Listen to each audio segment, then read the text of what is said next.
Hey y'all, so I've been getting some requests about my homemade biscuits that I make. Okay, amen somebody.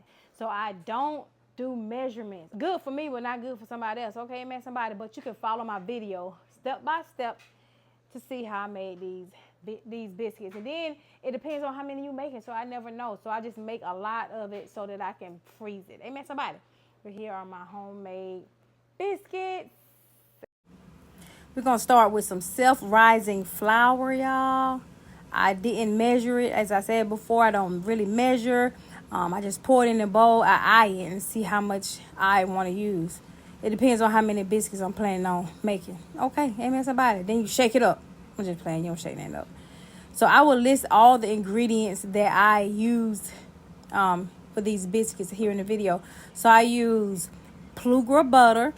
I use cream cheese. It can be the store brand cream cheese. I use buttermilk, heavy whipping cream, and carnation milk. Make sure that the butter is room temperature. I always say that, but I don't necessarily wait till mine's room temperature. Okay, amen somebody. I put it in the microwave and soften it.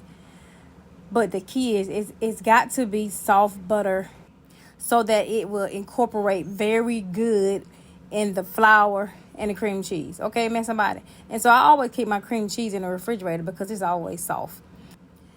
The key, I think, to make it as moist and as fluffy as they are is to make sure that you incorporate the butter, the cream cheese, and the flour in very good. So you're going to do it for a little minute. Okay, amen, somebody. Take your time. Have fun with it. Say your prayer. Whatever you got to do. I'm just playing, but whatever you got to do, take your time. You got to keep getting. You got to make sure that it's good. You got to keep working it. Just work it. Okay, amen, somebody. Work it. Use those fingers. Dig in. Don't worry about how nasty it is because it's not nasty. It's just flour. Okay, amen, somebody. I know people got to wear gloves, but whatever. You got to get in there and get it. You got to dig deep down. You got to reach way down and pull it out. Okay, amen, somebody. You got to keep mashing. Keep pressing. It's just like everything in life. You got to keep going at it. Work hard for it. The harder you work for it, the better the outcome going to be. Amen, somebody. The more you work it, the more you'll start seeing it begin to form. It'll start to take shape, and you know you're getting somewhere, but you're not done yet because you got to keep on going. You got to keep on moving. You got to pick yourself up and dust yourself off and keep it trucking. Okay, amen, somebody. In this day and age, a lot of people have a microwave mentality. They think that stuff's supposed to just happen overnight. It's supposed to happen quick, fast, and in a hurry, and it doesn't work like that. Some things do because we serve a miraculous God. Okay, amen, somebody. He can do anything but fail, but that's not usually the way it works. You have to put in time. You have to put in hard work in order to get the results that you want. Amen, somebody. And you can't give up. You may get tired, do it look like my arm getting tired, but it ain't tired. Amen, somebody. But even if you do get tired, you got to keep on pressing, being sure that you know God is God. Amen, somebody. And you know that he has began a good work in you, and he will not quit until it is completed. Amen, somebody. And my God, the Alpha and the Omega, the one that he is, was, and still to come, he cannot lie, so he won't. Amen, somebody. But let me get back to making these biscuits because y'all gonna make me preach up in here. Okay, amen, somebody. So when you get to the biscuits to the point of where it's all crumbled up and it looks flaky like that, you know you're ready for the next step. So the next step is you add your buttermilk. Then I'll add the carnation milk and the heavy whipping cream and incorporate that too. And make sure to add the heavy whipping cream and then mix it, and then add the carnation milk and then mix it, and then the same way with the buttermilk.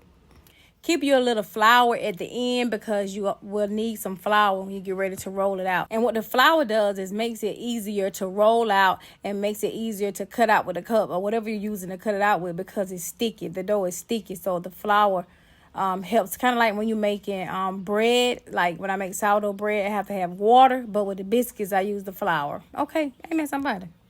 So the next part is you can see me rolling it out, and I use a coffee cup to cut out my biscuits. And I used to roll my biscuits flat, very flat, but I don't do it anymore because I want some big fluffy biscuits. So this is what you see me doing now. I'm gonna get ready to roll the biscuits out.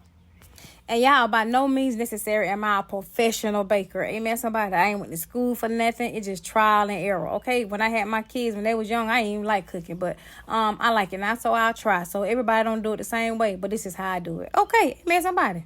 And anyway, nothing beats a fail but a try. Okay, and I'm going to try. So y'all see this cast iron skillet right here. I'm tripping. It's just a jokey joke. Amen, somebody, because I had to get a bigger one because this one was actually too small because I made more biscuits than I thought I was going to make because I don't measure, okay? And it's just my thing. I don't measure, and I like it because I can have over the amount of dough that I need. And then there go my boo. He love my biscuits, y'all. But anyway, amen, somebody. So I had to exchange a small pan for a bigger skillet, and it worked out very good. Okay. Make sure that you preheat your oven to 400 degrees. Okay, man, somebody. And I leave them in 15 to 20 minutes. I just eye it to make sure when it's done. And when they are done, I put the oven on broil so that it can be nice and brown. Once they're done, I brush them with more melted Plugra butter. Amen, somebody. You can't ever have enough Plugra butter, especially on my biscuits. Amen, somebody. And they are good. Okay. You won't see it in this video, but I also scrambled up some nice Kiwi's Farms fresh eggs. And we had some honey with our biscuits. Whenever we have visitors, they always request my homemade biscuits. So I might need to start packaging and selling these biscuits. Okay, amen, somebody. My biscuits, my biscuits. Okay, amen, somebody. And they are delicious.